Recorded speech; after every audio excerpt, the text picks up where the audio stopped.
Bueno, imaginemos que tenemos el siguiente sistema. Tenemos un cilindro mixto o polea mixta conectado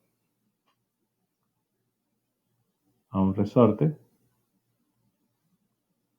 Digamos, para imaginar un poquito cómo es que está conectado en el resorte, pues tendríamos que verlo tridimensional.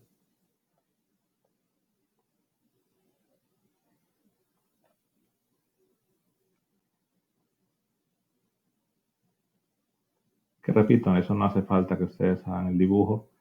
Simplemente me gusta que quede claro cómo es que se está moviendo de esa forma.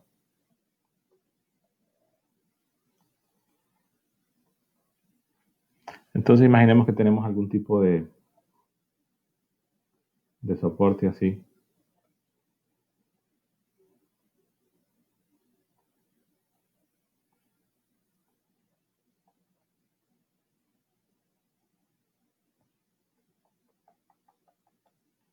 Y que eso garantiza, lo que garantiza ese soporte es que el resorte se mantenga siempre paralelo a la superficie, en este caso inclinada.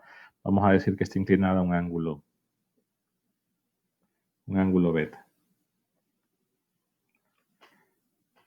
Luego hay que notar que el centro instantáneo de rotación sería este. Y podemos considerar que hay, qué sé yo, como una lámina acá.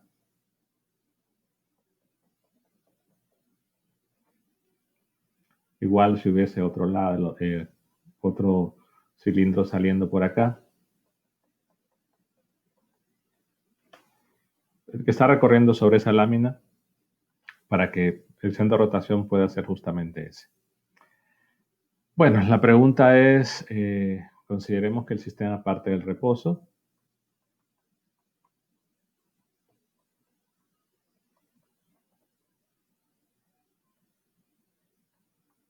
Con el resorte sin deformar.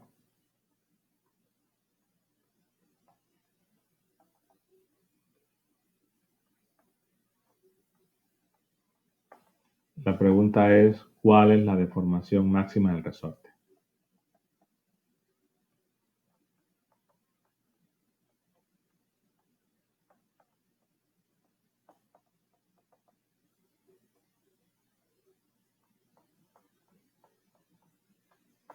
Ok. Entonces notemos que es un problema con la misma estructura del tipo de preguntas, ¿no? En cuanto a los métodos energéticos que vimos en la segunda unidad. Y que la única diferencia, la gran diferencia que va a haber acá es que tenemos un cuerpo rígido en rotación. Entonces tenemos que tener cuidado y hacer las consideraciones energéticas del caso para un objeto, un cuerpo rígido en rotación. Entonces, como siempre, si nos dicen usar métodos energéticos,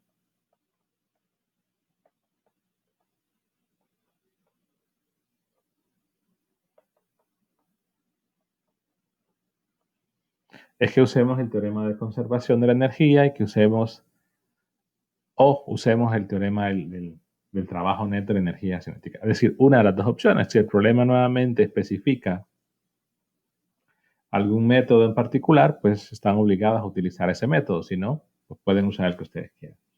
Digamos que voy a utilizar el método del trabajo neto. Entonces, en el caso del trabajo neto, sobre mi sistema que van a ser los dos objetos, es igual al cambio de energía cinética, porque hay dos objetos, entonces voy a colocar el objeto 1 y el objeto 2. Y aquí voy a colocar que es el trabajo neto sobre el objeto 1 y el objeto 2. Entonces, tenemos que hacer el diagrama de cuerpo libre. Voy a hacer acá.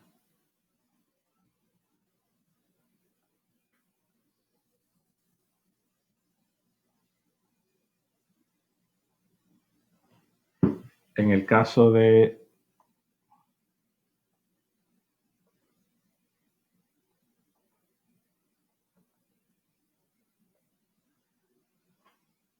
la polea mixta, ¿qué fuerzas tengo? Ok, algo que tenemos que aclarar aquí es que el problema también dice que el cilindro mixto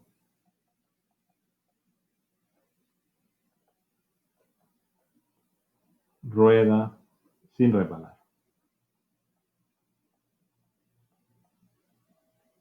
o rueda sin deslizar. Básicamente lo que me está diciendo es que no hay un movimiento o que no hay, o que es decir, que no es un movimiento de traslación, que es de rotación, pero lo que me está diciendo también es que es un movimiento de rodadura pura. Rueda sin resbalar es que el movimiento es de rodadura pura. Entonces, ¿qué fuerzas van a actuar? Digamos que voy a marcar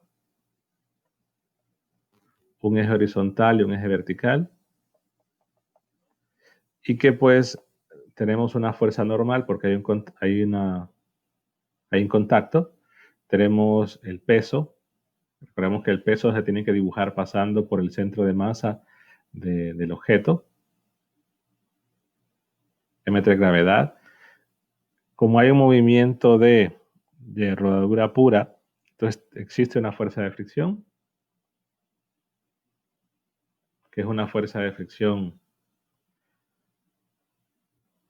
estática, que no necesariamente es la máxima, que tenemos una tensión de la cuerda y que además tenemos la fuerza del resorte.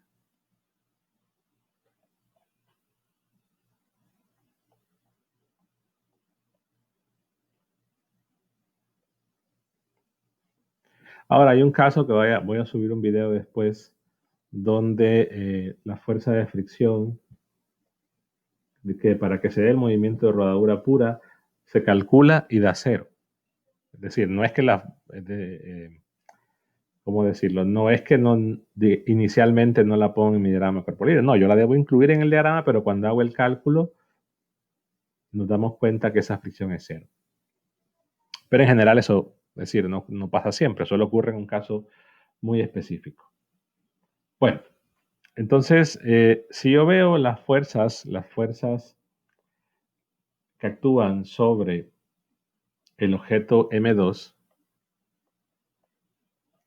debo recordar que el trabajo, yo lo puedo ver como una integral de la fuerza punto ddr o lo puedo ver como el torque desplazamiento angular. Es decir, que en el caso del trabajo, cuando vieron la parte de la teoría de métodos energéticos, se comenta que al final de cuentas, en el trabajo se puede utilizar las dos opciones. Es decir, no es que como en el caso de la energía cinética, que la energía cinética yo tengo que reformular la energía cinética de una partícula para obtener una expresión para la energía rotacional de un cuerpo rígido en rotación, pero es una expresión diferente que solo aplica en ese caso. Pero en el caso del trabajo no. En el caso del trabajo yo parto de esta expresión y llego a la otra. O sea que se puede usar cualquiera de las dos. Solo que aquí hay que tomar en cuenta que esto representa el desplazamiento del punto de aplicación de la fuerza.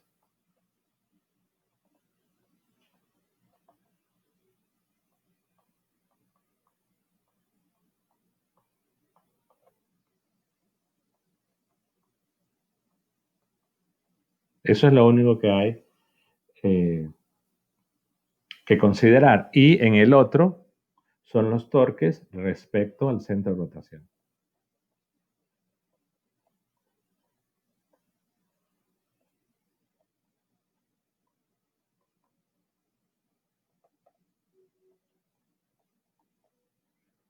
Pero pueden usar cualquiera de las dos.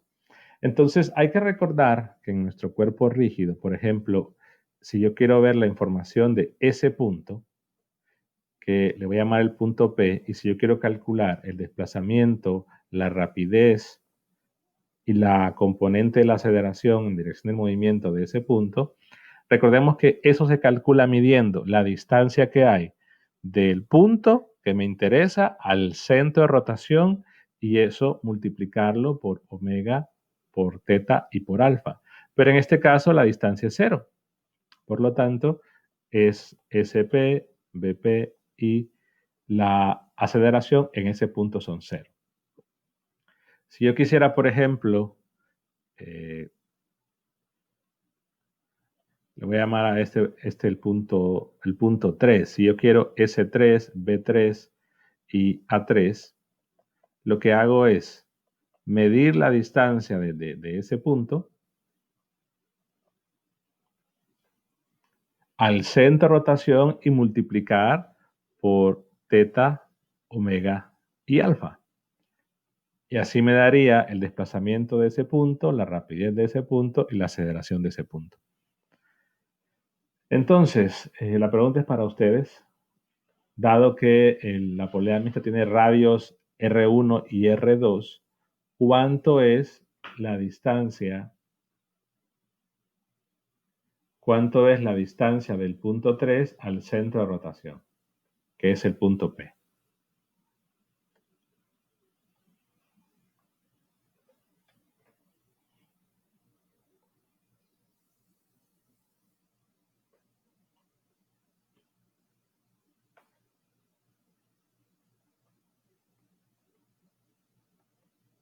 Ajá.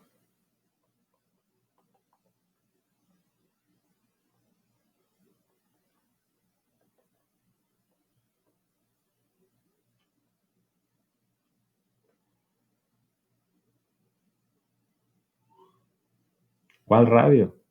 Hay dos, hay R1 y R2. R2, no. La distancia de 3 a P. La distancia del punto que tengo marcado, de los dos puntos verdes que tengo marcados ahí. El punto P y el punto que he llamado punto 3.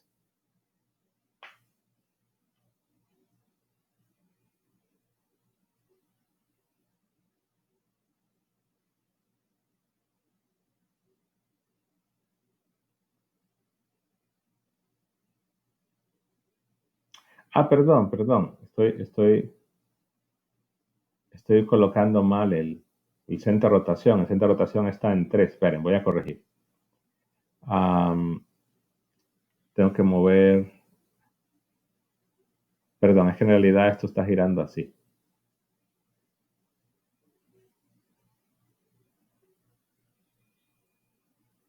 Esperen, déjenme.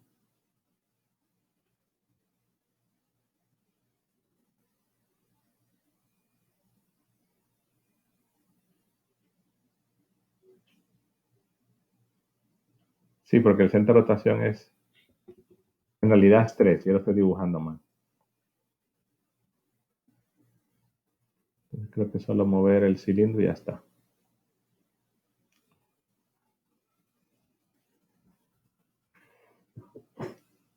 Esperen, no me deja moverlo todo. Voy a tener que borrar un poco.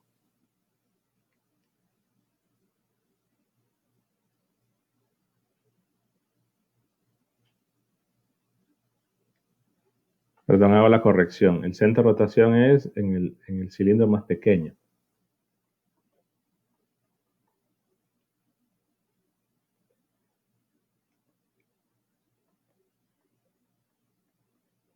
Lo que voy a hacer es voy a exagerar el peso para que no me quede tan cargado el dibujo ahí arriba.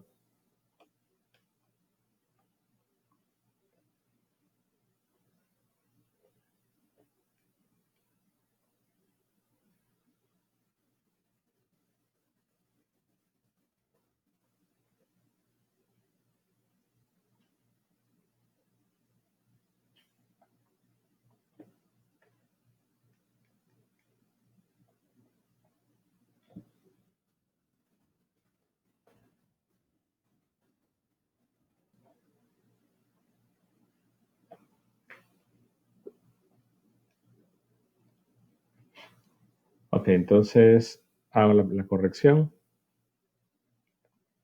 El centro de rotación P sería este. Entonces, S de P, B de P, A de P serían 0, ¿no? Porque es el centro de rotación. Ahora, si yo quiero en este punto, que este punto le voy a llamar 3, y si yo quiero la información de ese punto, es decir, S3, B3 y A3, lo único que hago es multiplicar la distancia entre el punto P y el punto 3. Al final de cuentas, es la misma distancia que les estaba preguntando antes. Pero esa distancia ustedes pueden verificar que es R2 menos R1. La distancia que voy a marcar acá, que está en rojo entre P y 3, es R2 menos R1. Entonces tengo que multiplicar por teta por omega y por alfa. Y tengo la rapidez, velocidad, desplazamiento y aceleración de ese punto.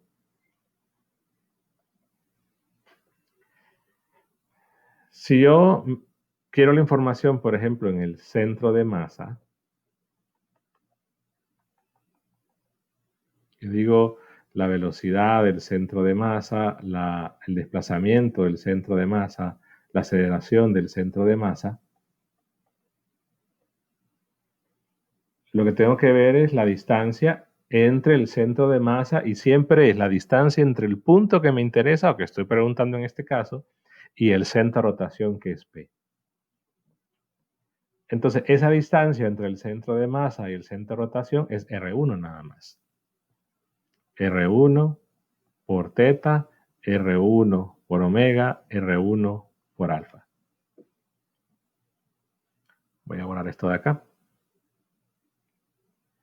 Luego, si quiero, por ejemplo, la información en este punto, llamémosle el punto 2. Si quiero S2, B2, A2. Es decir, recordemos que el S2, B2, A2 son las cantidades tangenciales en ese punto. Entonces tengo que medir la distancia entre el punto 2 y el centro de rotación, que en este caso esa distancia es 2R1.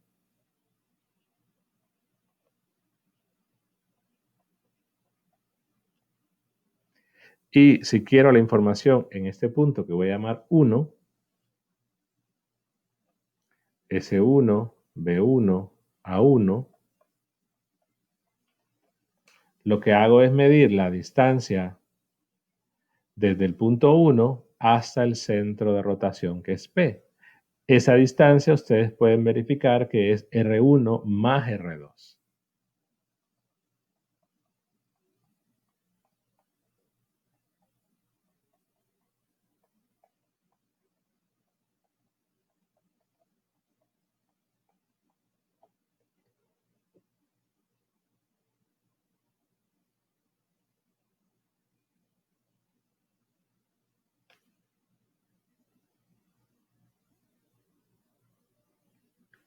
¿Ok?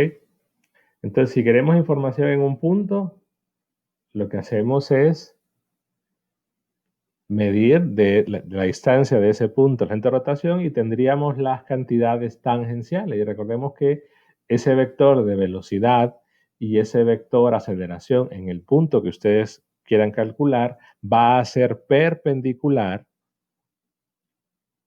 a la línea que va desde el punto hasta el centro de rotación.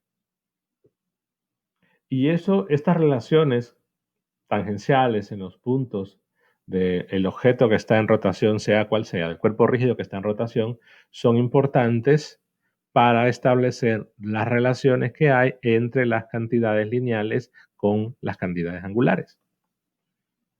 Ahora, regresando ya otra vez al teorema del trabajo y la energía cinética. Voy a hacer un diagrama de movimiento, un diagrama de estado. Simplemente tengo que marcar en el cuerpo rígido los dos estados.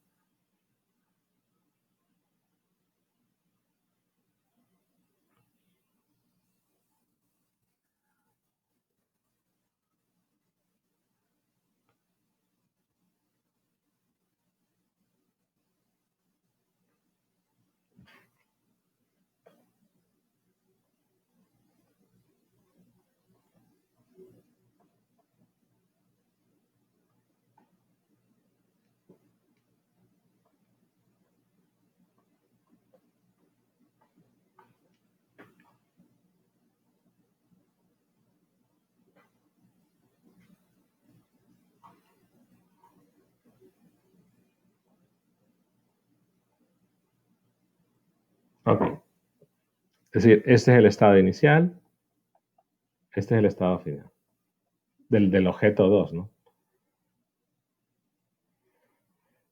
Entonces, hay que ver lo siguiente. En el caso del peso, recordemos que el peso, la voy a hacer más grande esto.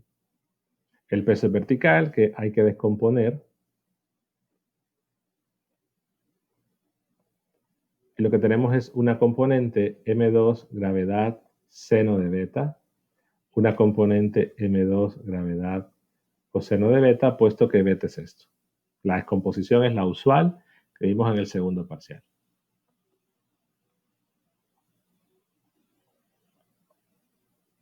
Entonces, notemos que si yo voy a ver el trabajo que efectúa el peso, pues entonces como el peso es una fuerza constante, el trabajo del peso es la fuerza por el desplazamiento, en este caso del punto de aplicación. Y recordemos que el punto donde está siendo aplicada el peso del objeto es o se considera como el centro de masa.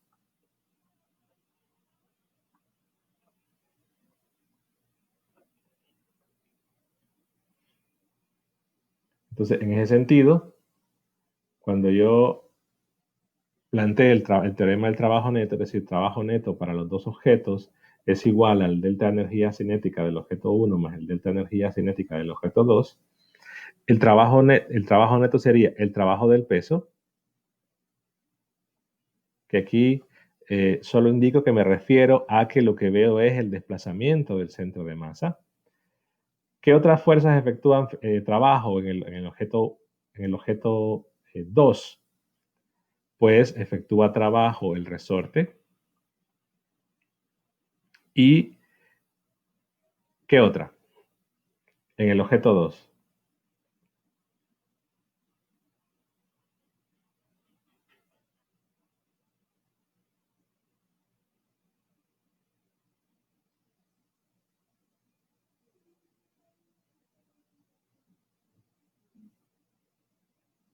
No sé, a lo largo de todo el curso he sentido que es todo un monólogo. Bueno, la tensión efectúa trabajo, sí, pero recordemos que al considerar todos los objetos como sistema, los trabajos de las tensiones se eliminan. No lo coloco.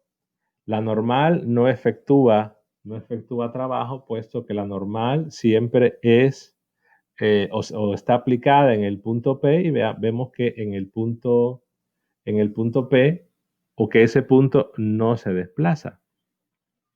Entonces el trabajo de la normal sería 0. Por la misma razón, el trabajo de la fricción de rodadura es una condición de rodadura pura. El trabajo de la fricción de rodadura es 0.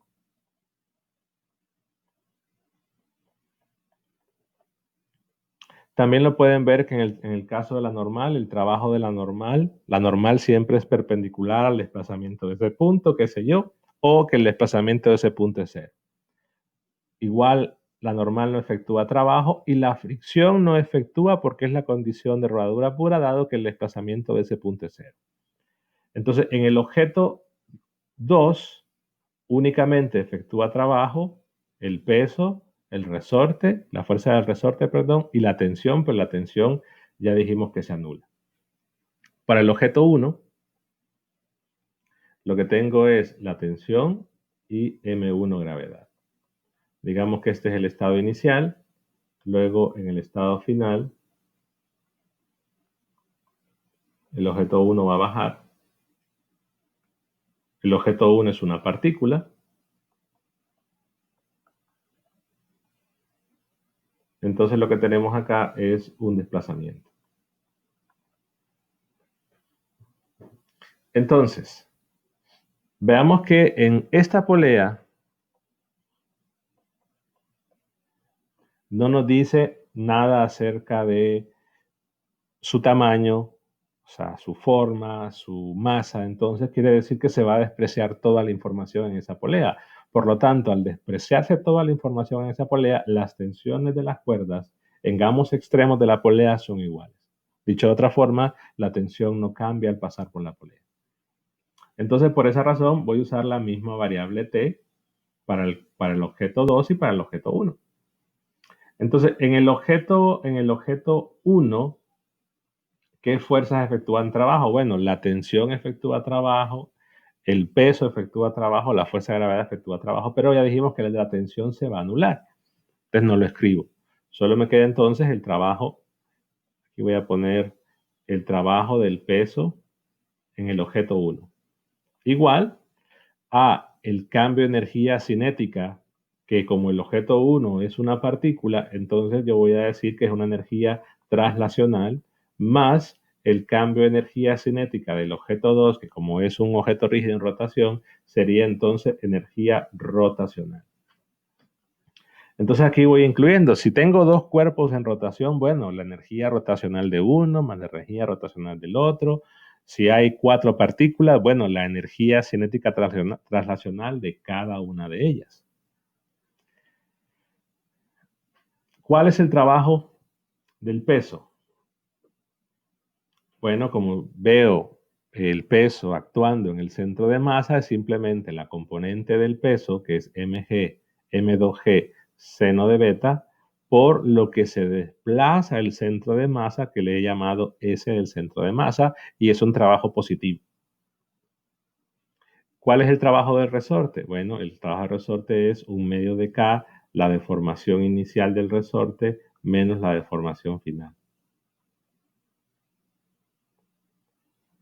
¿Cuál es el trabajo del peso del bloque 1? Es positivo también y nos queda M1 gravedad, que es la fuerza por lo que se desplaza el bloque 1, que le he llamado S1. ¿Cuál es la energía cinética traslacional del objeto 1? Bueno, es un medio de la masa 1 por la velocidad final de 1 al cuadrado menos la velocidad inicial de 1 al cuadrado. Es energía cinética traslacional. ¿Cuál es la rotacional? Bueno, es un medio del momento de inercia en el centro de rotación, que es P, multiplicado por omega final al cuadrado menos omega inicial al cuadrado. Ahora, es evidente que son los omegas del cuerpo 2, ¿verdad? Porque es el objeto que está en rotación.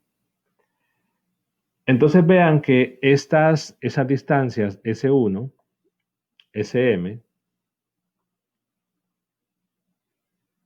esas velocidades V1 y omega 2, omega 1, omega inicial del objeto del cuerpo rígido, aunque el omega se sobreentiende que es el del objeto 2, esas distancias se relacionan con las cantidades angulares según lo que acabamos de escribir. De repente yo escribí más relaciones de las que se requieren, pero lo hice con el fin de resaltar eso, que si quiero la información en un punto, pues debo determinar la distancia de ese punto al agente de rotación. Entonces, notemos que por cómo está conectado el resorte, lo que el centro de masa, lo voy a poner acá, lo que el centro de masa se desplace es lo que el resorte se va a estirar, porque el resorte está conectado ahí. Entonces, la deformación del resorte coincide con lo que el centro de masa se desplace para este ejercicio. Si ya el resorte lo conectase de alguna forma en otro punto, bueno, lo que el resorte se desplaza, se estira o se decomprime, es igual a lo que ese punto se desplaza. Por lo tanto, estas deformaciones son los desplazamientos final e iniciales dentro de masa. Ahora, inicialmente el problema dice que el resorte está sin deformar. No hay deformación y el X final es el S del centro de masa.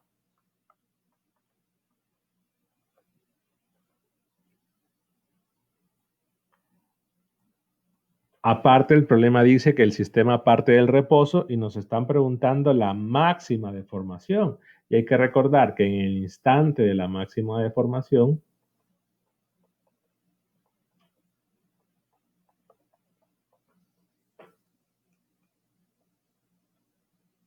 todas las velocidades son cero. O la velocidad es cero y quiero decir que todas las velocidades en ese momento, o sea, de cada uno de los objetos, es igual a cero. en ese momento se detiene instantáneamente. Y son cero las velocidades, ya sea lineales o angulares. Quiere decir que para este problema todo esto es cero.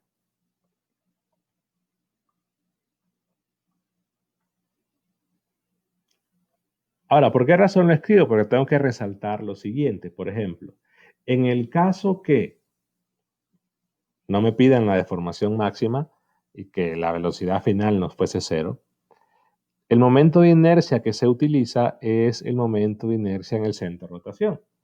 Recordemos que el radio de giro, cuando me dan el radio de giro de un cuerpo rígido, es para obtener la inercia en el centro de masa. Es decir, cuando el eje de rotación pasa en el centro de masa. Pero en este caso, el objeto, la polea mixta, no está girando en un eje que pasa por el centro de masa, sino que está girando en un eje que está a cierta distancia, que esa distancia es R1, que es la distancia entre el centro de masa y P. Por lo tanto, si no está girando en el centro de masa, el momento de inercia en el eje de rotación se debe calcular utilizando el teorema de Steiner, dado que los ejes del centro de masa y el centro de rotación son paralelos. Por lo tanto, la inercia en P sería la inercia en el centro de masa más la masa del objeto d cuadrado. Y esto es utilizando Steiner. Pero claro, en este caso, la inercia en el centro de masa sería la masa por el radio de giro al cuadrado. Y en este caso D es la distancia entre el centro de masa y el centro de rotación, que es R1. Entonces, o sea, así se tendría que expresar el momento de inercia en el centro de rotación si me dan el radio de giro. O sea que con el radio de giro obtenemos el momento de inercia en el centro de masa y después hay que utilizar Steiner. Claro, en este caso eso no es necesario, puesto que en el lado derecho de la ecuación todo quedó cero. Regresamos acá entonces. Queda en el lado izquierdo masa 2, gravedad, seno de beta, S del centro de masa, menos 1/2 de K, lo que se desplaza el centro de masa al cuadrado, más M1 gravedad, S1 igual a 0. Vean que nuevamente los métodos energéticos son métodos con procedimientos cortos. Al final son 3 líneas y es una ecuación bastante reducida. Lo que nos están pidiendo es el desplazamiento de la deformación máxima del resorte. Ya dijimos que la deformación máxima del resorte es, pues para este ejercicio, lo que el centro de masa se desplaza. Por lo tanto, nuestra incógnita sería S del centro de masa. Pero veamos que también tenemos S1. Entonces, lo que hay que tomar en cuenta aquí, que para poder despejar, entonces tenemos que expresar los desplazamientos tangenciales, que podemos tener un montón, podría ser S1, S2, S3, etcétera. Todos se deben expresar en términos de una sola cosa. De igual forma, las velocidades que podamos tener, todas se deben expresar en términos de una sola cosa. Ahora, ¿cómo? Para eso estas relaciones. Por ejemplo, yo sé que el S del centro de masa es R1 por teta. Entonces, la clave aquí es recordar que esa variable teta es la misma, el desplazamiento angular es el mismo de todos los puntos. Por ejemplo, si yo quiero ver la información de S1, S1 es R1 más R2 por teta. Entonces, si yo quiero expresar en términos de una sola cosa, bueno, yo puedo despejar teta en una y reemplazar en la otra. De forma que al combinar las dos ecuaciones me quedaría que S1 es igual a R1 más R2 por teta, que lo despejo de acá arriba, que es S del centro de masa entre R1. O sea que vean que el S1 queda expresado en función del S del centro de masa. Igual lo puedo hacer para el S3, por ejemplo, aunque no hace falta en este ejercicio. El S3 es R2 menos R1 por teta, por lo tanto, R2 menos R1 y puedo despejar teta.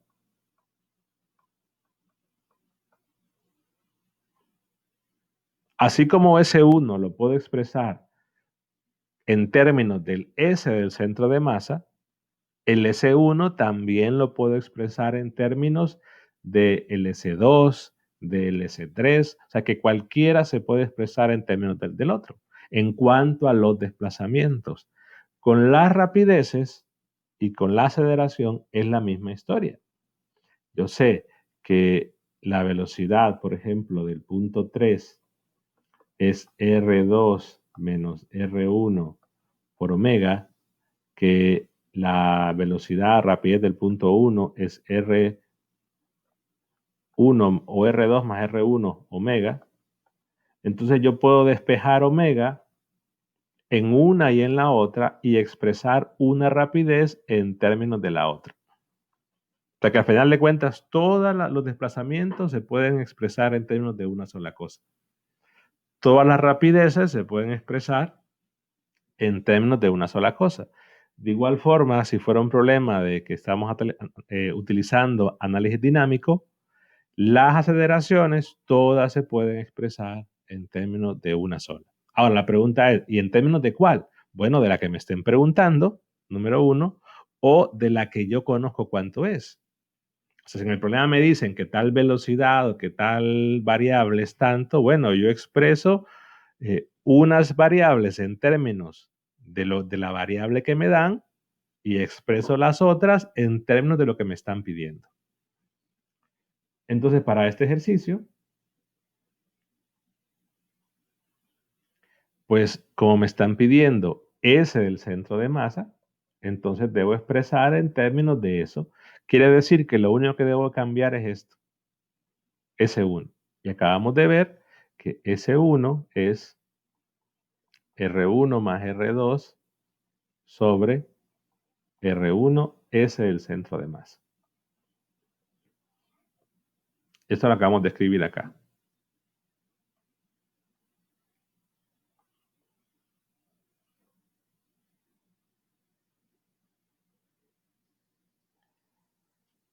Notemos entonces que es una ecuación cuadrática.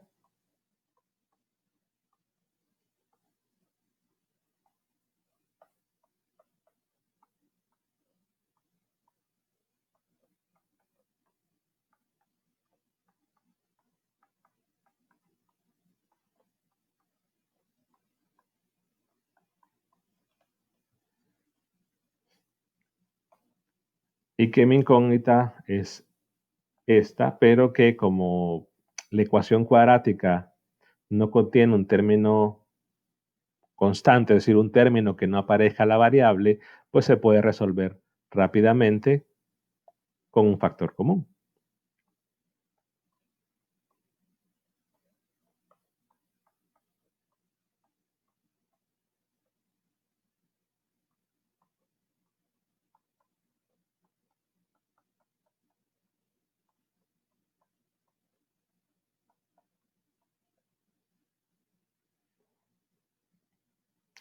Y que ahí puedo despejar igualando este factor a 0. El S del centro de masa sería igual a 2 sobre K, multiplicar el S, el máximo, ¿verdad? 2 sobre K por M2 gravedad seno de beta más M1 gravedad R1 más R2 sobre R1.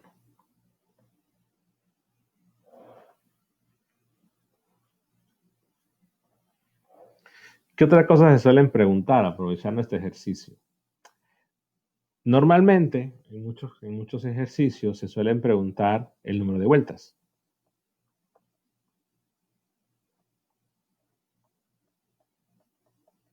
evidentemente del cuerpo rígido. Si bien es cierto, lo más que se estira el resorte es lo que acabamos de escribir arriba, ese desplazamiento que da el objeto 1 para ir del instante 1 al instante 2 implica que va a tener pues un desplazamiento angular. O sea que al llegar aquí, al ir del punto inicial al punto final, ha dado cierto número de vueltas. Entonces, ¿cómo encontrar este número de vueltas? Que puede ser otra pregunta. Pues es simple, ¿no? Recordemos que θ representa el desplazamiento angular y que está medido en radianes. Pero que también vimos en el primer parcial otras unidades para el desplazamiento, posición angular, es las revoluciones o número de vueltas. Entonces, había una conversión, ¿no? Recordemos que en una revolución equivale a 2pi radianes. Entonces, si yo hablo que n es el número de vueltas,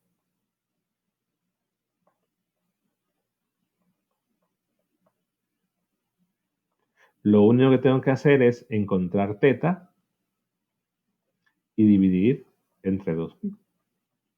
Básicamente es agarrar θ y hacer la conversión a revoluciones, que revoluciones representa vueltas, o que una revolución es una vuelta.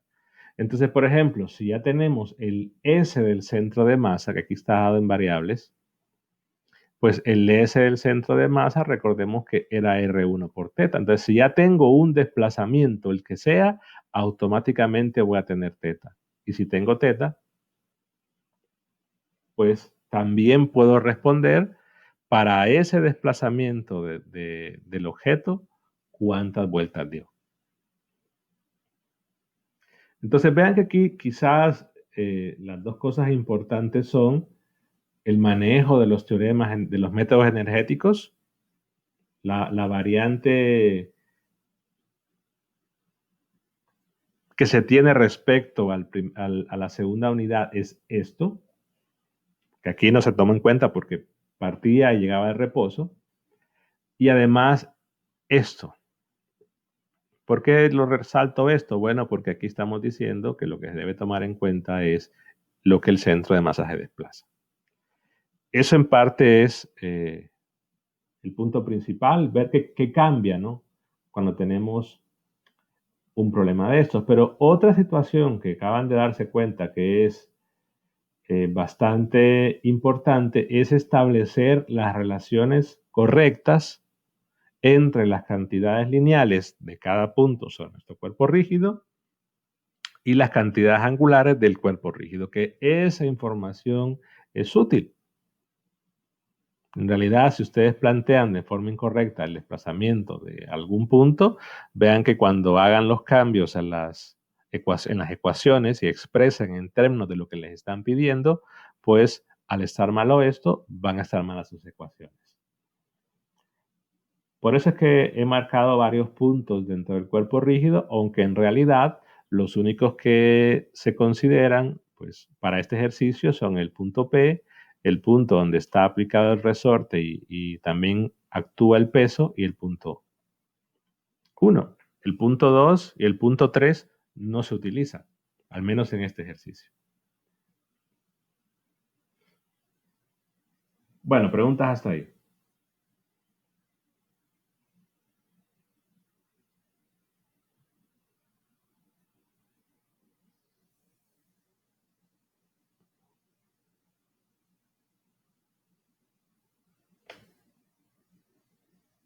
No, ninguna.